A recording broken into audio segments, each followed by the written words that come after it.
छैनौँ। हामीले भनेका छौँ प्रत्येक नेपाली नागरिकको बाँच्न पाउने मौलिक नैसर्गिक अधिकार हो र यो जुन 10 अरब रुपियाँ चाहिँ खर्च भयो भनेर भनिएको छ, त्यो कुन गरिब नेपाली कहाँ पुग्यो, कसले कति पायो, कसरी राहत दियो, यो सम्पूर्ण कुराको डिटेल नेपाली नागरिकलाई सरकारले दिनुपर्दछ। नेपाली नागरिक भोक भोकै मर्ने अवस्था आउन हुँदैन। यदि यस्तो अवस्था आउँदछ भने हामी नेपाली नागरिकहरू यो सहनेवाला छैनौँ। र साथसाथै म के भन्न चाहन्छु भने हामी भारत विरोधी या अमेरिका विरोधी होइनौँ। हामी केवल हाम्रो सरकारले गरेको राष्ट्र विरोधी कामको विरोधी हौँ। हामी भारतीय नागरिकहरूलाई भन्न चाहन्छौँ, तपाईको सरकारलाई भन्नुहोस् नेपालको भूमि नमिच भनेर भन्नुहोस्। हामी हाम्रा भारतीय मित्रहरूसँग, भारतीय दाजुभाइहरूसँग हाम्रो घनिष्ठ सम्बन्ध छ, सदियौँदेखिको सम्बन्ध छ। हामी तपाईँको 1 इन्च पनि भूमि मिच्दैनौँ। तर तपाईँ पनि तपाईँको सरकारलाई भन्नुहोस् हामी नेपाली नागरिकलाई साथ दिन्छौँ, किनकि नेपाली नागरिकहरू न्यायको लागि लडिरहेका छन्। र तपाईँको सरकारलाई भन्नुहोस् नेपालको 1 इन्च भूमि नमिच्छ भनेर भन्नुहोस्। हामी भारतीय नागरिकहरूलाई अनुरोध गर्दछौँ, हाम्रो आवाज भनेको हाम्रो भूमि बिच्न नदिने हो। हामीले अहिले अमेरिकी एम्बेसी घेर्दैनौँ, तर आवश्यक पर्यो भने हामी के भन्छौँ भने सिंहदरबार घेर्छौँ, किनकि यो हाम्रो सरकारको अकर्मण्यताको कारणले गर्दाखेरि भएको। एमसीसी अमेरिकाले थोपरेको होइन, हाम्रो सरकारले मागेको। हाम्रो सरकारले किन माग्नु पर्यो?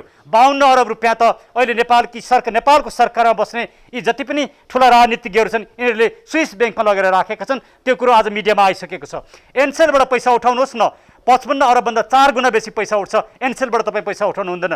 ठुल्ठुला व्यवसायहरूलाई तपाईँले कर छुट दिनुभएको छ, कर उठाउनुहुन्न। अनि 55 अरबको लागि नेपालको अस्मितालाई धरोटीमा राख्न पाइन्छ? पाइँदैन। त्यसैले हाम्रो मुद्दा भनेको यो अकर्मण्यता भएको राष्ट्र विरोधी नागरिक विरोधी सरकारको विरुद्धमा हो। नेपाली नागरिकहरूलाई विदेशबाट पैसा तिरेर आए मात्रै हामी प्लेनमा ल्याउँछौँ भनेर भन्ने हैसियत यो सरकारलाई कसरी भयो? जो पैसा तिरेर आउन सक्छन् उनीहरूको पनि यो देश उनीहरूलाई पनि ल्याउनु पर्दछ। र यहाँ होटलमा राख्ने पैसा तिनै विदेशबाट आएका नागरिकले तिर्नुपर्छ भन्ने कुरो नागरिक विरोधी कुरा हो। होटलमा नागरिकहरूले आफ्नो स्वेच्छाले बस्ने होइन, उनीहरू यो बाध्यतामा बस्नुपर्ने अवस्था छ। यो क्वारेन्टाइन बाध्यता छ। आज क्वारेन्टाइनको हालत हेर्नुहोस्, त्यो क्वारेन्टाइन कोरोना सार्ने अवस्थामा पुगिसकेको छ। यति विदारक अवस्था छ। यो कारणले गर्दाखेरि म के निवेदन गर्छु भने जो विदेशबाट नेपाली नागरिकहरू आउनुहुन्छ उहाँहरूलाई इज्जतपूर्वक होटलमा राख्नुपर्छ, त्यसको पैसा सरकारले तिर्नुपर्दछ। यी सम्पूर्ण समस्याको समाधान सरकारले गर्नुपर्दछ। गर्दैन भने स्वतन्त्र रूपमा हामी सम्पूर्ण नागरिकहरू मिलेर विकल्प दिन्छौँ र त्यो विकल्प दिने सरकारले एमसीसी पनि खारेज गर्छ। यो लिपुलेक लिम्पियाद्वारा कालोपानी पनि ल्याउँछ, राष्ट्रियताको समस्या पनि समाधान गर्छ। हामी नागरिकहरू अब त्यसको लागि तयार हुनुपर्छ। जेठ 23 गते 1 बजे माइतीघर मण्डलमा आउनुहोस्। हेन्जीले भन्नुभएको छ अब हामीले यो आन्दोलनलाई निरन्तरता दिनै पर्दछ। तपाईँको साथ हामीलाई चाहिन्छ, किनकि यो साथ मुलुकको लागि हो। धन्यवाद। धन्यवाद।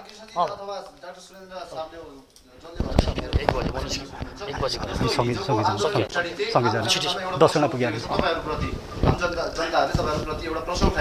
हिजो जस्तो त्यो आन्दोलनको क्रममा अथवा नारायणको क्रममा उहाँहरूले एमसीसी मुर्दाबाद भन्दा भन्दै फेरि गणतन्त्र मुर्दाबाद, राजतन्त्र जिन्दाबाद भन्नुभएछ। जस्तो उहाँ हेमराजी पनि उहाँबाट त्यो आन्दोलनमा निस्केर हिँड्नुभयो, पछाडि सामूहिक सदनमा उहाँलाई अहिले गाली गरिरहेछन् मान्छेहरूले। अब भनेपछि यो एमसीसी रोक्ने अथवा एमसीसीलाई चाहिँ खारिज गर्नुपर्छ भन्दै तपाईँहरू धमिलो पानीमा माछा मार्दै कोसिस गर्दै हुनुहुन्छ कि के हो? हरेकका आफ्ना बात छन्। यहाँ गणतन्त्र पनि आफ्नो सिद्धान्त त बेठिक चिज होइन, राजतन्त्र पनि सिद्धान्त त बेठिक चिज होइन। तर अहिले आन्दोलनको कुरामा हामी बातभन्दा माथि उठेर र जो साथीहरूले हिजो हाम्रो कार्यक्रममा त्यस्तो कुरो गरिदिनु भयो, अब आइन्दा त्यस्तो नगरिदिनु। अब हामी बातभन्दा माथि उठ्छौँ, बातका नारा लाउँदैनौँ। पहिले देशको समस्या समाधान गर्छौँ, पछि एमसीसी खारिज गराउँछौँ, पहिले भ्रष्टाचारीलाई कारबाही गराउँछौँ, पहिले यो देशले धान्न सक्ने व्यवस्थामा हामी जान्छौँ, त्यसपछि आफ्ना बातका कुरा गरौँला। जो बातले बढी जनताले पत्याउँछ त्यही पछि निष्कर्षमा निस्किन्छ। त्यसैले हिजो केही गल्ती कमजोरी भयो, त्यो गल्ती कमजोरी अब सुधार हुन्छ। उहाँहरूलाई पनि हामी अन्यथा भन्दैनौँ, तर अलिकति उहाँका बातहरू खल्तीमै राख्दिउँ। हरेकका बात अहिले खल्तीमा राखौँ। अहिले नेपालवाद भनेर आफ्ना बातभन्दा अलिकति माथि उठेर देशको समस्या समाधान होस् भन्ने चाहिँ हामी के भने चाहन्छौँ। आज हामीले यो स्वतन्त्र नागरिक समाजको तर्फबाट नागरिकको हैसियतमा हामीले यो प्रेस मिटको आयोजना गरेका छौँ र यो लकडाउनका बिचमा पनि तपाईँहरू आइदिनु भएकोमा धेरै धेरै धन्यवाद। आजको यो प्रेस मिट कुनै दल या कुनै अभियानको तर्फबाट होइन, यो एउटा सबै नागरिकहरू साझा रूपमा अटाउन सकुन् र एउटै थलोमा आएर राष्ट्रियताको मुद्दामा, जनजीविकाका मुद्दामा र भ्रष्टाचारको विरुद्धमा एकै ठाउँमा बसेर सबैले बोल्न सकुन् र सम्पूर्ण नागरिकहरूले एउटै फोरममा आएर एकैबद्धता जनाउने अवस्था सिर्जना होस् भनेर त्यस किसिमले आजको हामीले यो प्रेस मिटको कार्यक्रम गरेका छौँ। र आजको प्रेस मिटमा हामी 5 जनाले छोटकरीमा आफ्ना कुरा राख्नेछौँ। विमल अधिकारीजीले केही कुराहरू राख्नुहुनेछ, बालकृष्ण नेउपानेजी वरिष्ठ अधिवक्ता केही कुरा राख्नुहुनेछ, हेम थापाजीले राख्नुहुनेछ र सृजना वाग्लेजीले राख्नुहुनेछ। म सहित हामी 5 जनाले केही कुराहरू राख्नेछौँ र म छोटकरीमा 3-4 कुराहरू म निवेदन गर्न चाहन्छु।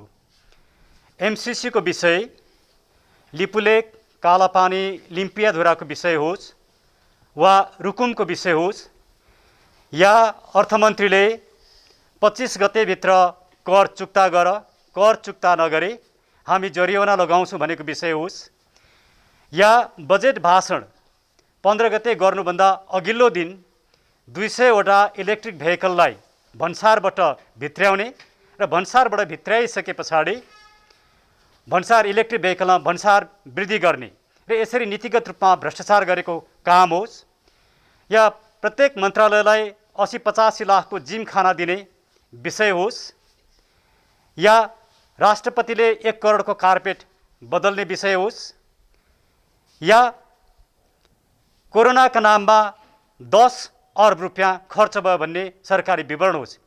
यी सम्पूर्ण विवरणहरू राष्ट्रघाती छन्, भ्रष्टाचारी छन्, नागरिक विरोधी छन्, नागरिकहरू खान नपाएर मरिराखेको अवस्था छ, गरिबको घरमा खाद्यान्न पुगेको छैन। आज 70-72 दिन हुँदाखेरि नागरिकहरू कसरी आफ्नो जीविका पार्जन गरिरहेका होलान्, कसरी बाँचेका होलान् भन्ने बारेमा सरकार चिन्तित छैन, तर सरकार 10 अरब रुपियाँ खर्च भयो भनेर विवरण लिएर आउँछ। यी सम्पूर्ण घटनाहरूले हामीले देख्यौँ कि जेठ 21 गतेका दिन वीरगन्जमा व्यापारीहरूले आफ्नो लुगा खोलेर आगोमा जलाए, एउटा प्रतीकात्मक रूपमा विरोध गरे। आज मुलुकभरि व्यापारीहरूले आफ्ना व्यापारहरू खुल्ला गरिरहेका छन् सरकारको विरुद्धमा र सरकारले जुन किसिमको नीति अपनाइराखेको छ यो नीति नितान्त गैर जिम्मेवार, नागरिक विरोधी र राष्ट्र विरोधी छ। हो, हामीले सरकारले गरेका राम्रा कुरामा सधैँ साथ दिएका छौँ। नेपालको नक्साको विषयमा हामीले साथ दिएका छौँ, नेपालको भूमिको बारेमा हामीले साथ दिएका छौँ, तर नेपालको नक्सा संविधानमा संशोधन गर्ने विषयमा पनि आज राजनीति हुन थालेको छ। विभिन्न राजनीतिक दलहरूले विभिन्न किसिमका प्रस्ताव लिएर आएका छन् र सरकारले राखेको प्रस्तावलाई विफल गराउने किसिमले यदि यसलाई बार्गेनिङ टुल्सको रूपमा लिएको भने त्यो निश्चित रूपमा सराहनीय होइन र हामी सम्पूर्ण राजनीतिक दलहरूलाई भन्न चाहन्छौँ, तपाईँहरू यस्तो काम नगर्नुहोस्। अहिले मुलुकको साझा विषय राष्ट्रियताको विषयमा प्रत्येक व्यक्ति एक ठाउँमा उभिनुपर्छ, उसले आफ्नो वाद, आफ्नो विचार, आफ्नो तन्त्र छोड्नुपर्छ र हामी सबै नेपाली नागरिक र नेपालवादी हुनुपर्दछ। त्यसैले आजको यो प्रेस मिटको मुख्य उद्देश्य के हो भने हामीले एमसीसीको विरुद्धमा जुन अभियान स्वतस्फूर्त रूपमा नागरिकहरूले सुरु गरेका छन् र विभिन्न किसिमका विचार बोक्ने व्यक्तिहरू पनि यसमा समाविष्ट भएका छन्, यसलाई स्वागत गर्दै अब हामीले यही जेठ 23 गते शुक्रबारका दिन 1 बजे पुनः माइतीघर मण्डलमा उपस्थित भइदिनुको लागि हामी सम्पूर्ण राष्ट्रवादी या देशभक्त शक्तिहरू, सम्पूर्ण लोकतान्त्रिक वा प्रजातन्त्रवादी शक्तिहरू र सम्पूर्ण प्रगतिशील शक्तिहरूलाई हामी आह्वान गर्दछौँ।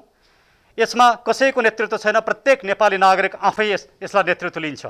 त्यसैले यसमा हामीले कसको नेतृत्व, कसको झन्डा भन्दा पनि नेपालको झन्डा बोकेर एक ठाउँमा आउँ। जेठ 22 गते 1 बजे केही समय पछाडि रत्नपार्क शान्ति बाटिकामा 14 दलले एमसीसीको विरुद्धमा कार्यक्रम गर्न लागिराखेको अवस्था छ। हामी 14 दलका व्यक्तिहरू होइनौँ, तर 14 दलले गरेको यो देशभक्तिपूर्ण कार्यक्रममा हाम्रो पनि साथ र समर्थन रहनेछ र हामी सम्पूर्ण नेपाली नागरिकहरूलाई त्यस अभियानमा, त्यो कार्यमा साथ दिनुहुनको लागि पनि हामी अनुरोध गर्दछौँ। किनभने अहिले विचारको कुरा होइन, अहिले हाम्रो दलको कुरा होइन, अहिले हाम्रो आस्थाको कुरा होइन, अहिले तन्त्रको कुरा होइन, अहिले मुलुक बचाउने कुरा हो। हामीले मुलुक बचायौँ भने मात्रै दल रहन्छ, मुलुक बचेपछि मात्रै राजनीति हुन्छ। मुलुकै बचेन भने दल पनि रहँदैन, राजनीति पनि रहँदैन। त्यसैले आजको प्राथमिकता मुलुक बचाउने प्राथमिकता हो। हामी प्रत्येक नागरिकहरू मुलुक बचाउनलाई लाग्नै पर्दछ। र अर्को कुरा, म छलफल होस् भन्ने चाहन्छु, यो मेरो व्यक्तिगत विचार हो, म छलफल होस् भन्ने चाहन्छु। 25 गतेभित्र कुनै पनि नेपाली नागरिकले, करदाताले कर तिर्न सक्ने अवस्था छैन, कसैको पनि व्यवसाय छैन, आम्दानीको स्रोत छैन र म व्यक्तिगत रूपमा के भन्न चाहन्छु भने मेरा साथीले आफ्नो धारणा राख्नुहोला कि 25 गतेभित्र कर नतिरौँ र अवज्ञा गरौँ र यसमा जरिवाना लगायो भने सम्पूर्ण नेपाली नागरिकहरू एकै ठाउँ उभिएर सिंहदरबार घेर्ने काम गर्नुपर्छ। शान्तिपूर्ण रूपमा नागरिकहरूको शक्ति प्रदर्शन गर्ने बेला आएको छ। यस्तो देश विरोधी नागरिक विरोधी सरकारलाई चुनौती दिने बेला आएको छ। हामी चाहन्छौँ यो सरकारले, यही सत्ताले सम्पूर्ण समस्याहरूको समाधान गरोस्। यदि समाधान गर्दैन भने हामीले औँलो ठड्याउनु पर्ने र हामीले विकल्प खोज्नुपर्ने दिन आउन सक्दछ। हामी त्यसको लागि पनि सन्देश दिन चाहन्छौँ। र मैले यति भन्दै अन्य विभिन्न विषयहरूलाई पनि उजागर गर्दै बोलिदिनुको लागि म वरिष्ठ अधिवक्ता बालकृष्ण नेउपानेजीलाई अनुरोध गर्दछु। 5 मिनटभित्र आफ्नो कुरा राखिदिनु होला। नमस्कार, धन्यवाद। यो हामी देशको समस्या समाधान गर्नलाई बादभन्दा माथि बाद होला। हरेकका तपाईँको आफ्नो सिद्धान्तलाई हामी फेरि अन्यथा भन्दैनौँ न, हरेकलाई सम्मान गर्नै पर्छ सिद्धान्तलाई। तर सिद्धान्तमा मात्रै अड्दाखेरि नेपाल नरहन पनि सक्छ है। अहिले नेपालको राष्ट्रियता रहने कि नरहने, एमसिसी आएर नेपाल अफगानिस्तान हुने कि, व्याप्त भ्रष्टाचार छ। अहिले हाम्रा नेताको 1996 सालदेखि स्विजरल्यान्डमा तपाईँको यति बढी पैसा राखिएको छ, 52 अरब पैसा स्विजरल्यान्ड ब्याङ्कमा राखेको समाचार विभिन्न उसमा चाहिँ सञ्चार माध्यममा समाचार आएको छ। त्यसैले हामीहरूले यो समस्याको समाधान अब यो सिस्टमभित्र अथवा संसदले गर्लान्, प्रधानमन्त्रीले गर्ला, संसदले गर्ला भनेर अब हामी चाहिँ चुप लागेर बस्ने अवस्था देखिएन। त्यसैले म सम्पूर्ण नेपालीलाई के भन्छु भने नेपालवादमा जाउँ। हामी हरेकका आफ्नो पार्टीका झन्डा छोडौँ। के गरौँ भने राष्ट्रिय झन्डा समाएर के लागि भन्दाखेरि नेपालको राष्ट्रियता सम्वर्धनका लागि, व्याप्त भ्रष्टाचारको विरोधका लागि, देशमा व्याप्त अन्याय अत्याचार समाप्तका लागि, विदेशमा भएका नेपाली नागरिकलाई रोजगारका लागि, शिक्षा स्वास्थ्य चाहिँ निःशुल्कका लागि र पञ्चायतकालदेखि अहिलेसम्मका राजनीतिज्ञको र उच्च ओहदाका मान्छेको सम्पत्ति छानबिनका लागि हामी वादभन्दा माथि उठ्यौँ। र हामी अलिकति उदाहरण दिन्छु म। 58-59 सालमा माओवादीले काङ्ग्रेसलाई त्यति बढी मान्छे मारो, माओवादीले एमालेका त्यति बढी मान्छे मारो, तर काङ्ग्रेस, माओवादी, एमाले 8 दल के भयो भने एक ठाउँ बसे। अब एक ठाउँ बसेर के हो भने उनीहरूले एउटा निष्कर्ष निकाले। त्यसले सकारात्मक ती नेताले भने बमोजिम भइदिएको भए आज हामीहरूले तपाईँको अगाडि बोल्नु पनि पर्ने थिएन, यो समस्या आउने पनि थिएन। तर नेपाली जनतालाई यिनीहरूले भने एउटा, गरे अर्को। त्यसैले हामीहरूले के भन्यौँ भने हिजो त्यो अवस्थामा त काङ्ग्रेस र माओवादी, काङ्ग्रेस र एमाले र ती दलहरू एक भएर काम गर्न सकेर देशमा परिवर्तन गरे भने हामी पनि त्यसरी नै एक भएर जाउँ। ती बातका कुरा छोडिदिउँ, आफ्ना बात भइल्या आफ्ना ठाउँमा जाउँला। पहिले त के हो भने नेपाल रहनु पर्यो। यो एमसिसी पास गर्ने बित्तिकै के हुन्छ भने नेपालमा अमेरिका र चीनको द्वन्द्वमा नेपाल फस्दैछ। अमेरिका र चीनको द्वन्द्वमा नेपाल फस्दो भने अर्को अफगानिस्तान हुन्छ। यसका लागि हाम्रा नेताले यो एमसिसी पास गर्न बापत पैसा खाइसकेका छन्। त्यसैले यसको पनि हिसाब किताब निकाल्नका लागि र अहिले अब यो कोरोनाको कारणले देश यति बढी आर्थिक सङ्कटमा छ। यो आर्थिक सङ्कटबाट निपटारा गर्नका लागि म त के आह्वान गर्छु भने हामी समग्रमा अब 30 लाखभन्दा महँगा गाडी नेपालीले राष्ट्रपति, प्रधानमन्त्री कसैले पनि चढ्ने हैसियत छैन। 30 लाखभन्दा बढीका गाडी हामी टोडीखेलमा लगेर लिलाम गरेर बेचौँ। आर्थिक सङ्कट उगार्नका लागि पञ्चायतकालदेखि अहिलेसम्मका राजनीतिज्ञको सम्पत्ति छानबिन गरौँ। त्यसरी छानबिन गर्दा 10 वर्षको बजेट आउँछ। र अर्को पनि गरौँ। अब यो यति ठुला संरचना हामीहरूले यो देशले धान्न सक्दैन। त्यसका लागि अब के गरौँ भने 10 जना मात्रै मन्त्रीमण्डलको व्यवस्था, 100 जनाभन्दा बढी संसद सदस्य हुनु नहुने। त्यसपछि के हो त भन्दाखेरि जम्मै चाहिँ अहिले 4 सरकार छन्। अब संसदमा पनि यो प्रश्न उठ्यो, संहिता खारिज गरौँ, अहिले यो जिल्ला परिषद खारिज गरौँ भन्ने पनि प्रश्न उठिरहेको छ। संसारका उदाहरण हेर्नुहोस्, त्यहाँ संसद सदस्य घटाइसके, मन्त्रीको सङ्ख्या घटाइसके, संसद सदस्य र मन्त्रीले लिने तलब घटिसक्यो। तर यहाँ चाहिँ के गरिन्छ भने सुविधाभोगी, तपाईँको जिमखाना खोल्ने, बाथरुम बनाउने, त्यसपछि कार्पेट बनाउने हाम्रा नेताहरू के भन्ने भने सुविधाभोगी भएको कारणले नेपालीले अहिले खान नपाएर, आज मात्रै मैले पत्रिका पढ्दै थिएँ, 2टा बच्चाकी आमा खान नपाएको कारणले सुइसाइड गर्दैछ। त्यो समाचार छापिएको छ, तर त्यसतर्फ हाम्रा देशका नेता कसैलाई पनि चिन्ता छैन। त्यसैले हामी के भन्छौँ भने बादभन्दा बाँकी निस्केर अब हरेक प्रयोग हामीले हेरिसक्यौँ। अहिले हेर्दाखेरि अब यो जुन जे अहिले हामीले चाहिँ भोगिराखेका छौँ त्यसले यो समस्याको समाधान निस्किँदैन। त्यसलाई पनि माथि उठेर अब यो समस्याको समाधान जाउँ भन्नलाई सडक बाहेक अर्को विकल्प छैन। त्यसैले सम्पूर्ण नेपाली दाजुभाइलाई 23 गते 1 बजे माइतीघर मण्डलमा आइदिनुहोस्, शान्तिपूर्ण गर्छौँ हामी। फेरि यो सामाजिक दूरी कायम गर्छौँ, मास्क लाउँछौँ, तर पहिले त मान्छेको ज्यानभन्दा पनि देश ठुलो। देश गयो भने भोलि ज्यानको माया राखेर हुँदैन। त्यसैले म के अनुरोध गर्छु भने सम्पूर्ण एकचोटि सडकमा आएर सडकबाटै समस्याको समाधान खोज्नुपर्छ भन्ने आह्वान गर्दछु। धन्यवाद। धेरै धेरै धन्यवाद बालकृष्णजी। मैले विमल अधिकारी सरलाई बोल्न अनुरोध गर्नुभन्दा पहिला म खालि एउटा कुरा राख्छु र म सम्पूर्ण नेपाली नागरिकहरूको यसमा ध्यान आकर्षण होस् भन्ने चाहन्छु।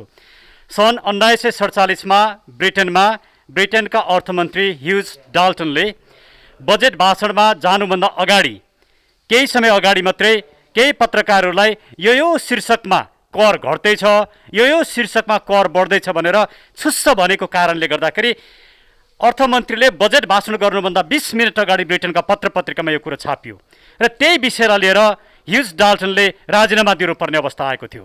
नेपालका अर्थमन्त्री डाक्टर युवराज खतिवडाले बजेट भाषण गर्नुभन्दा अघि नै करको दरमा परिवर्तन हुँदैछ भन्ने कुरो जानकारी दिएर व्यापारीहरूसँग साठगाँठ गरेर जसरी इलेक्ट्रोनिक भेहिकलहरू नेपालमा भित्र्याउने काम भएको छ, यो विषय डाक्टर युवराज खतिवडाले राजीनामा दिनुपर्ने विषय हो कि होइन, यो नीतिगत भ्रष्टाचार हो कि होइन भन्ने विषयमा आम नागरिकहरूले छलफल गर्नुहोस् भन्ने म अनुरोध गर्दै म आफ्ना केही कुराहरू राखिदिनुको लागि विमल अधिकारीजीलाई म माइक दिन्छु। धन्यवाद।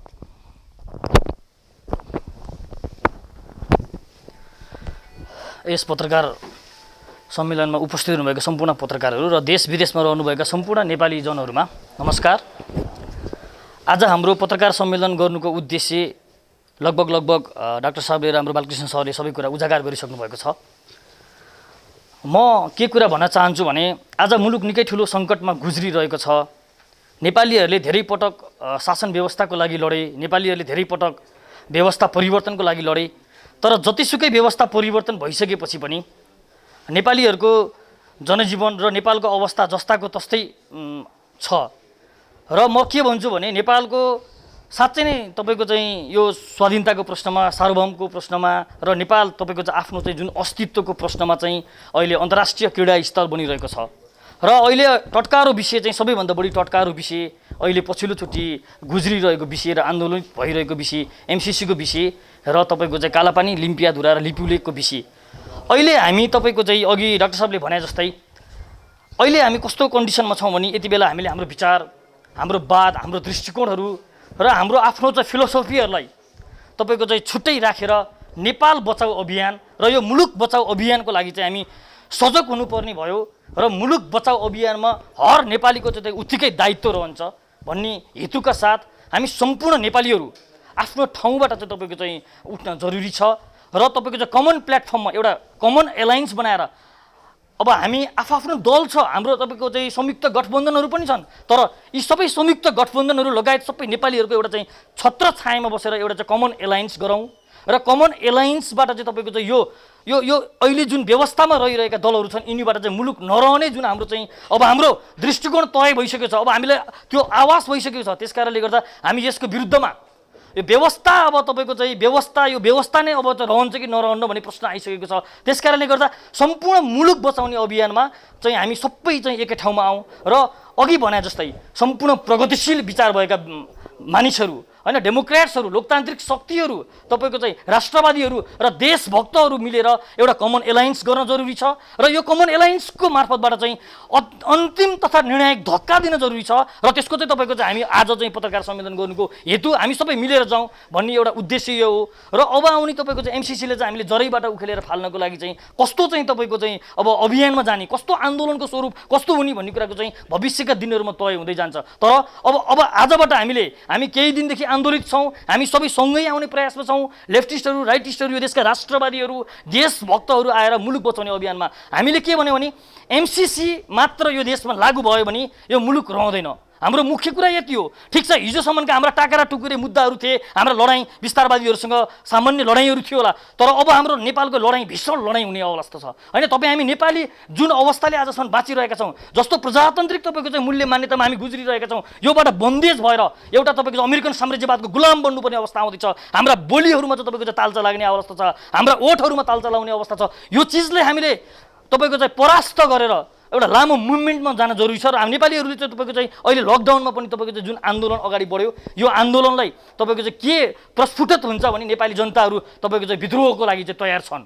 यो भोइस जान्छ। त्यस कारणले गर्दा अब धेरै कुरा डाक्टर साहबहरूले भनिसक्नुभयो र हामी कन्टिन्यू आन्दोलनमा छौँ। भोलि यहाँ बालकृष्ण सरले भने जस्तै, डाक्टर साहबहरूले भने जस्तै, भोलि 23 गते हामी 1 बजे माइतीघरमा सबै संयुक्त तपाईँको चाहिँ उपस्थित हौँ र तपाईँको चाहिँ प्रतिरोधात्मक सङ्घर्षमा तयार हौँ। र म आज अर्को कुरा के भन्न चाहन्छु भने अहिले शान्ति बाटिकामा फेरि एउटा संयुक्त राजनीतिक गठबन्धनले एउटा आन्दोलन गरिरहेको छ, आन्दोलन गर्नेवाला छ अहिले 1 बजे। हामी त्यसमा पनि सबै त्यहाँ सहकार्य गरौँ, हामीले मुलुक बचाउने अभियानमा चाहिँ सहकार्य गरौँ। र मैले धेरै कुरा भन्न चाहिनँ, अब यति अरू कुरा सबै डाक्टर साहबहरूबाट आइसकेको छ। यति भन्दै मेरा कुराहरू चाहिँ मैले टुङ्ग्याउँछु। धन्यवाद।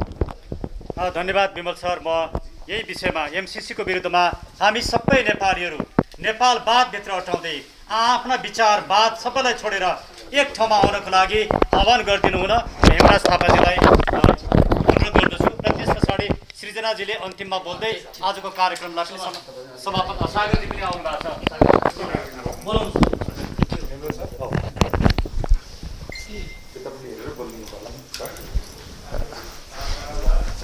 धन्यवाद। हजुर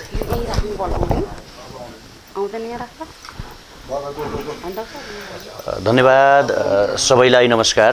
र जति पनि हामीलाई हेरिराख्नु भएको छ वा हामीलाई सुनिराख्नु भएको छ, यतिखेर यो मुलुक निकै ठुलो सङ्कटमा छ।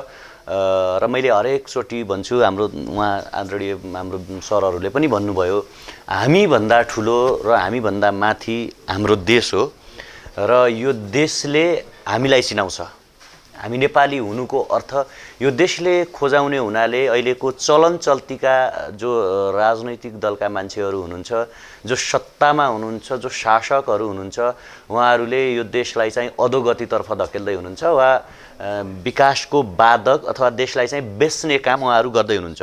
त्यसकारण यो देश बचाउने वा यो देशलाई बेचिन दिने, यो देशको भौगोलिक अखण्डता, यो देशको राष्ट्रिय स्वतन्त्रता र यो देशको चाहिँ स्वाधीनतालाई बचाउने जिम्मा चाहिँ हाम्रो काँधमा आइपुगेको छ। जसरी हाम्रा पुर्खाहरूले यो देशका निम्ति जीवन आहुति दिनुभएको थियो, यो देश बचाउनका निम्ति सतलजदेखि टिस्टादेखि काँगडासम्म चाहिँ जुन एउटा विशाल सिमाना निर्माण गर्नका लागि, यो देश निर्माण गर्नका लागि आफ्नो जीवनलाई आहुति दिएर यो देश बचाउनु भयो र त्यसको कैयौँ पुस्तासम्म यो देश हामीमा पुस्तान्तरण भइरह्यो अथवा मान्छेले बचाउँदै बचाउँदै बचाउँदै आज हामी बाँचेको समयसम्म हामीलाई हस्तान्तरण गरेको समय छ। र यो सङ्कटका बेला हामी राष्ट्रका लागि के गर्न सक्छौँ, हामी देशका लागि के गर्न सक्छौँ?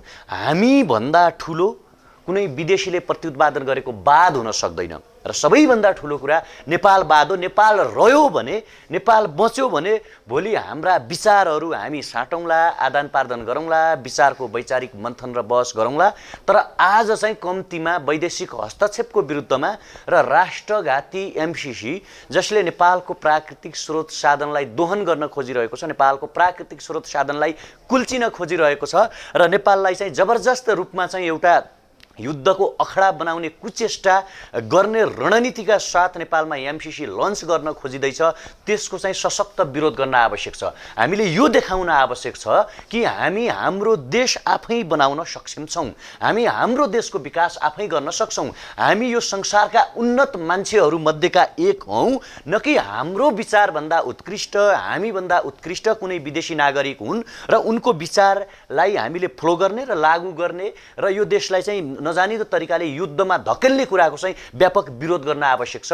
त्यसकारण भोलि 23 गते 1 बजे माइतीघर मण्डलामा हुने एमसिसी भ्रष्टाचार लगायतको जुन जति पनि छ व्यथितिहरू, त्यसको विरुद्धमा हुने आन्दोलनमा चाहिँ सबैको एकबद्धता, सबैले चाहिँ सहभागी हुन जरुरी छ। हामी राष्ट्रको झन्डा बोक्नेछौँ, हामी मुलुकको झन्डा बोक्नेछौँ, हामी देशको झन्डा बोक्नेछौँ। हामी मात्र त्यति बेला माइतीघर मण्डलामा उपस्थित भइराख्दा हामी राष्ट्रियतालाई प्राथमिकतामा राख्ने राख्नेछौँ, हामी देशलाई प्राथमिकतामा राख्नेछौँ र सबैभन्दा ठुलो कुरा हामी आमालाई चाहिँ मुटुमा राख्नेछौँ, किनकि आमा र देश एउटै हो भन्ने भावना जबसम्म हामी पाल्न सक्दैनौँ तबसम्म चाहिँ हामी चेन्ज र परिवर्तन गर्न सक्दैनौँ। होला हाम्रो आफ्नो खाले विचार होला, आफ्नो खाले दर्शन होला, आफ्नो खाले सिद्धान्त होला, आफ्ना खाले सोचाइहरू होलान्, तर राष्ट्र रह्यो भने, देश रह्यो भने देशभित्र पो बहस गर्न सकिन्छ। आज लिबियाले, इरानले, इराकले, अफगानिस्तानले, सुडानले, डार्फाले, कङ्गोले, सोमालियाले, यो संसारका थुप्रै देशहरूले राष्ट्रियता जोगाउन चाहेर पनि जोगाउन सकिरहेका छैनन्।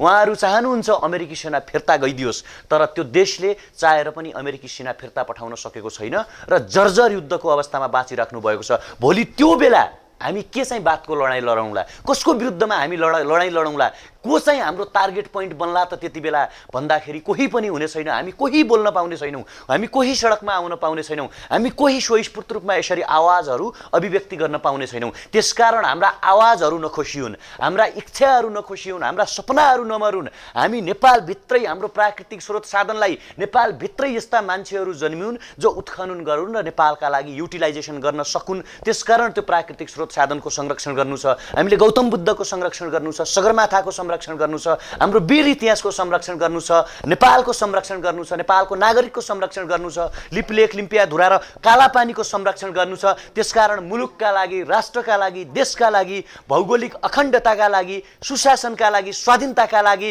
र हाम्रा सुन्दर भविष्यका लागि, हाम्रो देशका लागि, हाम्रो नागरिकको लागि र एमसीसी जस्तो राष्ट्रघाती सम्झौताको विरुद्धमा बुलन्द आवाज पार्नका लागि र संसद र सदनमा एमसीसी टेबुलेसन नहोस् र एमसीसी खारेज होस्, एमसीसी लन्च हुँदै नहोस् भन्नका लागि चाहिँ सबै वाद, सबै सिद्धान्त, सबै थ्योरीहरू त्यागेर एकचोटि मानवतावादलाई मुटुमा बोकेर, राष्ट्रवादलाई मुटुमा बोकेर, नेपालवादलाई मुटुमा बोकेर माइतीघर मण्डलामा उपस्थित हौँ। तबसम्म हामी कार्यक्रम गरौँ, तबसम्म हामी खबरदारी गरौँ, तबसम्म हामी चाहिँ आफ्ना आवाजहरू बुलन्द पारौँ, जबसम्म भ्रष्टाचारको अन्त्य हुँदैन, जबसम्म अब हामीले एमसीसी चाहिँ खारेज गऱ्यौँ है, अब संसदमा हामी लिँदैनौँ, यी अहिलेका भ्रष्ट मानसिकता बोकेका राष्ट्रद्रोहीहरूले जबसम्म भन्दैनन् त्यो दिनसम्म हामीले हाम्रो आवाज बुलन्द पार्न आवश्यक छ। आज संसारको उन्नत लोकतन्त्र भनेर चिनिने अमेरिकाको अवस्था के छ? आज त्यहाँको जनताहरू किन चाहिँ ट्रम्पको चाहिँ नस्लवादी चिन्तनको विरुद्धमा चाहिँ कोरोनाको लकडाउन चाहिँ तोडेर सडकमा आउनुभएको छ? डाक्टर साहबले भने जस्तै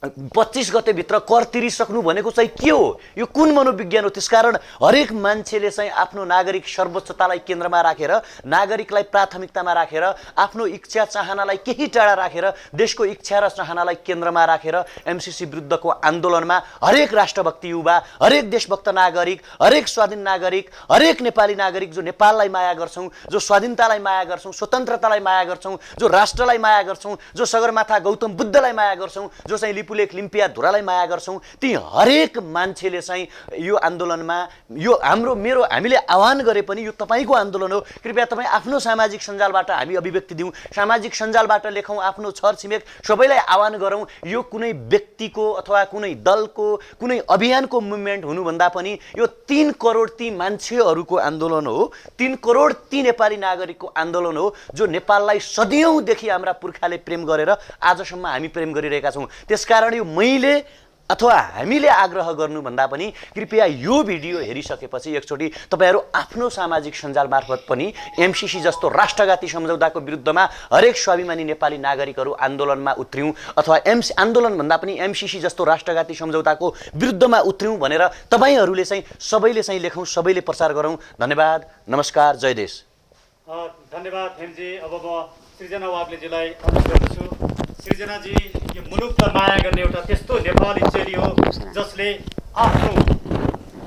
आफ्नो मातृभूमिको लागि सडकमा निस्किनु भएको छ र जेठ 18 गते माइतीघरमा भएको जुन दमन थियो त्यो दमनलाई प्रतिकार गर्ने एउटा महिला नेत्रीको रूपमा आफूलाई स्थापित गर्नुभएको छ र समग्रतामा भोलि भनेको आज जेठ 22 गते, भोलि जेठ 23 गते, त्यही मैले भोलि भने 2077 साल जेठ 23 गते दिनको 1 बजे माइतीघर मण्डलामा उपस्थित भइदिनको लागि सम्पूर्ण नेपाली नागरिकहरूलाई अनुरोध गर्दै आफ्ना विचार पनि राख्दिन म सृजनाजीलाई अनुरोध गर्दछु।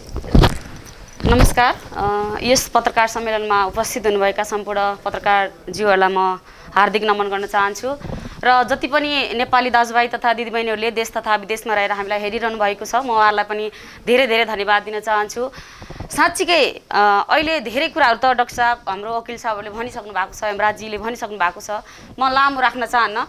वास्तवमा आज देश दुखेको अवस्था छ, किनभने हिजोसम्म हामी यहाँ व्यवस्था परिवर्तनका विरुद्धमा लड्यौँ, यहाँका आन्तरिक विवादहरूका विरुद्धमा लड्यौँ, आन्तरिक भ्रष्टाचारका विरुद्धमा, आन्तरिक व्यथितिका विरुद्धमा लड्यौँ हामी। तर आज परिस्थितिले अर्कै मोड लिएको अवस्था छ। जसरी हिजो साम्राज्यवादका विरुद्धमा हाम्रा चाहिँ पुर्खाहरूले जसरी लड्नु भयो र आज हामीलाई गर्वका साथ नेपाली भनेर एउटा पहिचान दिएर जानुभएको छ र आज हामी छाती फुलाएर भनिरहेका छौँ कि हामी आज वीर गोर्खाली हौँ, हामी नेपाली हौँ, स्वतन्त्र नेपाली हौँ भनेर गर्व गरिरहेका छौँ। तर आज त्यो परिस्थिति भोलि नरहला कि भन्ने एउटा परिस्थिति सृजना भएको अवस्था छ। यो तमाम नेपाली दाजुभाइ दिदीबहिनीहरूलाई दुखेको विषय हो र विशेष गरी पछिल्लो समयमा यो देशै नरहने हो कि भन्ने परिस्थिति इन्डो पेसिफिक रणनीति अन्तर्गतको एमसिसी परियोजनाले सृजना गरिरहेको अवस्था छ। यो तपाईँहरूले पनि बुझ्न सक्नुहुन्छ, किनभने सरासर रूपमा इन्डो पेसिफिक रणनीति यो हामीले भनिरहेको होइन, यसमा अमेरिकी नेपालका लागि अमेरिकी राजदूतले नै बोलिसक्नु भएको छ यो इन्डो पेसिफिक रणनीति अन्तर्गतको एउटा परियोजना हो भनेर। र यसबाट पनि हामी प्रश्न के देख्न सक्छौँ भने हामीले हाम्रो संविधानले नै उल्लेख गरेको विषय हो, असंलग्न परराष्ट्र नीति अन्तर्गत नेपालले कुनै पनि सैन्य गठबन्धनमालाई हामीले साथ दिँदैनौँ। यो हाम्रो संविधानभन्दा विपरीतको कुरालाई हाम्रो देशमा लागू गर्न खोजेर हामीलाई हाम्रो छिमेकी मुलुक विरुद्ध लडाउने प्रयत्न गरिरहेको छ। र यसबाट पनि प्रष्ट हुन्छ कि अमेरिकाले पुनः त्यही अमेरिकी साम्राज्यवाद अहिले आएर अहिलेको परिस्थितिमा चाहिँ लागू गर्न खोज्दैछ। यसको चाहिँ मतियार हाम्रा राजनीतिक दलका नेताहरूले देखाइरहनु भएको छ। उहाँको चरित्रले पछिल्लो समयमा उहाँहरू जसरी लागिरहनु भएको छ एमसिसी पारित गर्नुपर्छ भनेर लागिरहनु भएको छ, यो चरित्रले पनि प्रष्ट देखिसकेको छ कि एमसिसी कुनै हालतमा पनि लागू हुन्छ। तर यो हुन दिनु हुँदैन भन्ने तमाम देशभक्त नागरिकहरूको आवाज हो। किनभने भोलि म नरहँला तर मेरो देश रहनुपर्छ, भोलि मेरा भावी सन्ततिको लागि पनि मेरो देश रहनुपर्छ। किनभने मेरो देश नै रहेन भने मेरो पहिचान के? आज म जसरी नेपाली भनेर हिँडिरहेको छु त्यो मेरो पहिचान हो होला, त्यसको पछाडि मेरो एउटा के आइडेन्टिटी लुकेको हुन्छ, तर मेरो पहिलो परिचय भनेको म नेपाली हो। तसर्थ भोलि यो देश रहनका लागि पनि तमाम देशभक्त नागरिकहरू आज उठ्नुपर्ने अवस्था आएको छ। र हामी प्रष्ट रूपमा देख्न सक्छौँ पछिल्लो समयमा नेपाल सरकारले, हुन त हामी विश्व महामारीबाट गुज्रिरहेको अवस्था छ र यो अवस्थामा पनि आज सरकारले एउटा अभिभावक जस्तो भएर तपाईँ हाम्रो चाहिँ समस्यालाई समाधान गर्नुको सट्टा उल्टो यसलाई बढावा दिने काम गरिरहेको छ। र यसमा देख्न सक्नुहुन्छ हामी 3 महिना 4 महिनादेखि घरमा थुनिएर बसेका छौँ, आफ्नै समस्याले गुज्रिरहेका छौँ, आफ्नै समस्याले पीडित छौँ र अहिले हामीलाई भनिसकेको छ कि 25 गतेभित्र कर तिर्नुहोस्। कहाँबाट ल्याएर तिर्ने कर? खान नपाएर आज सुसाइड गरेको अवस्था छ, मान्छेले भोकमरीले चाहिँ ज्यान गुमाइरहेको अवस्था छ र 25 गतेभित्र कर तिर्नुपर्छ भनेर एउटा जुन किसिमको चाहिँ एउटा अभिव्यक्ति दिइरहेको छ यो सरकारले, यो एकदमै लाचारी, एकदमै चाहिँ यो मनपरी चाहिँ उसले आफ्ना कुराहरू लादिरहेको छ नेपाली जनतामा। यसबाट पनि प्रष्ट हुन्छ कि यो सरकारले अब नेपाली जनताको हितमा छैन।